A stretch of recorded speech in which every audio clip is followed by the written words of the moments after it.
Here we are back on camera. Since we were on last time, we've sprayed the car with the first coat of primer and sanded that first coat of primer after it dried. The thing I'm trying to do, or what happens with the first sanding of the primer, the goal here is to try to sand off all the primer. If you do that, what happens is you're leaving primer in all the imperfections that was left on the car after you used the CA glue. Here'd be an example, I think, in the first video after the first coat. I showed you this front fender on the car that had the bumps and grooves and indentations. Well, now where those indentations were, there's primer left in those holes, which fills the imperfections. And if you try to sand all the primer off, you're leaving those holes filled, and the rest of the car smooth. And when I took the tape off, I went in here with sandpaper on the slide guides using 400 grit sandpaper. You know, the goal for the slide guide, of course, is to be smooth and slick. So in each painting phase, you know, you go to a higher grit sandpaper. I didn't hit it with a 220, that's pretty coarse. But starting with 400 is okay. Right now I'm cleaning all that excess dust off before the next sanding. I don't use any, I use alcohol to clean the car when I get to applying paint between coats. But with the primer, just wiping it off and get that dust off is sufficient. So there you see, I've tried to sand off all the primer, and it leaves only the primer where it's not smooth, there's indentations or whatever. And there, you know, there's another fender that the first coat of primer of the car looks pretty rough. So we've tried to sand all the primer off. We've sanded over the slide guides to get the excess paint off, and you know, to flatten this paint line out. And the higher grits will smooth that back off, and once we get up to about a 2,000 grit sandpaper on those slide guides and buff it out with buffing polish, they'll be shiny and real slick. Anyway, we're going to shut the camera off again and apply the second coat to the car, and then we'll come back and I'll show you what the second coat looks like compared to the first. Here's the car after the second coat of primer. Nothing needs to be said. We still have a little work to do. This is that same fender that appeared real rough in the first video after the first coat, and it is getting much smoother, as you can see. Maybe one more coat sanded and one final coat, and then we'll go to the 600 grit before painting the car. I'm guessing right now 2 more coats. And we're back again. We're looking really good. Here's that one fender that you remember we saw it was kind of rough, that first coat of primer. You can see where we are now. This is after 4 coats of primer. And I didn't mention what I call a coat is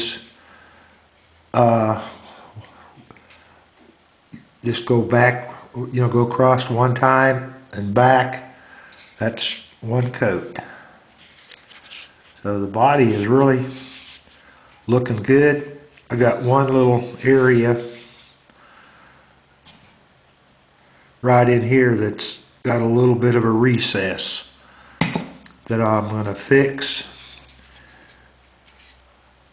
And I use a product that's called Hobby Light Balsa colored filler.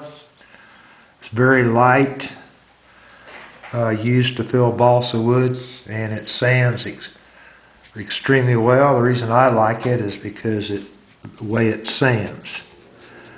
I'm just mixing water in with this putty.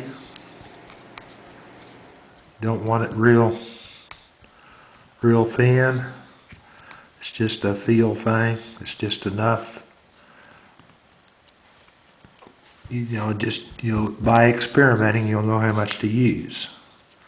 And I've made me a little trowel out of 1/64 ply, and I'm just going to dab that down into the filler. And take my car body. I don't know how well this is going to show up. Try to get the light right, but I'm just going to trowel that into that recess. Pick up a little bit more.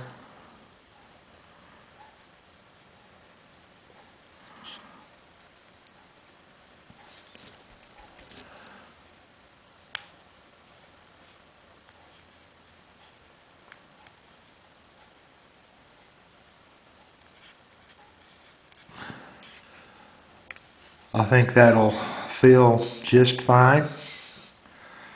Another neat thing about this filler I use, it doesn't take long for it to dry.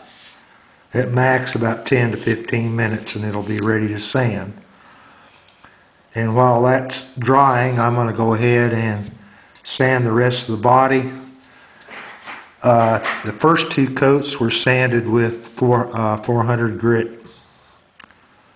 Oh no, the first one was 220.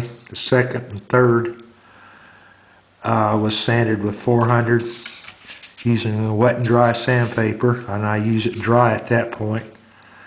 Now I'm going to sand the fourth coat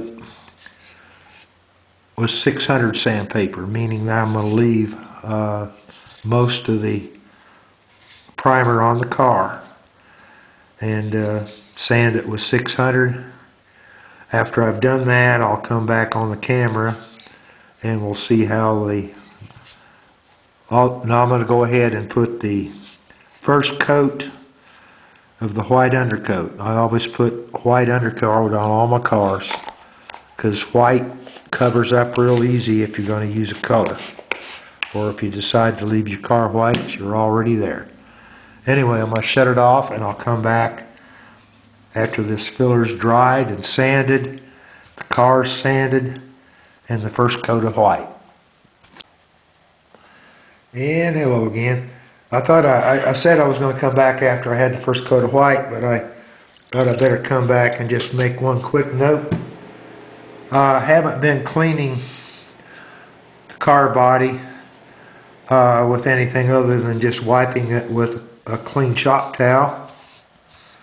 My bounties that I cut up and made my little shop towels. But when I get into painting, I will clean it with alcohol. Like so, and then I'll be ready for my first coat of white paint. Just wipe it gently, getting all the dust off. Sure and get down in the corners. I find using these little towels a whole lot easier than wasting a big sheet.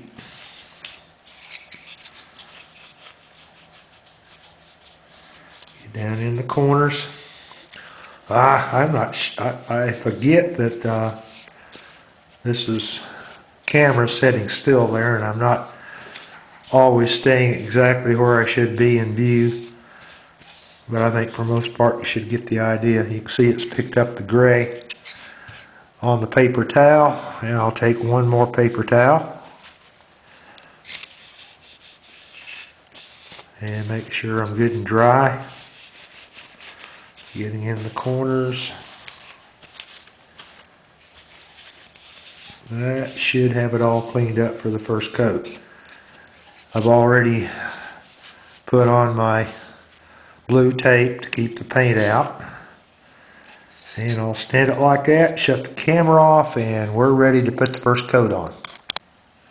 And this will conclude this video on finishing balsa and my painting procedure. I'm going to put this, stand this in the vise, let it dry until tomorrow morning, and sand it again with 600 grit sandpaper, and put 1 or 2 more coats on, and this car will be ready to go on to color or decals on white. Whatever we do at that point, we'll decide on a trim. Anyway, this concludes this video, and I hope that you've maybe picked up 1 or 2 things. And enjoy building and racing Pinewood Derby cars. Bye.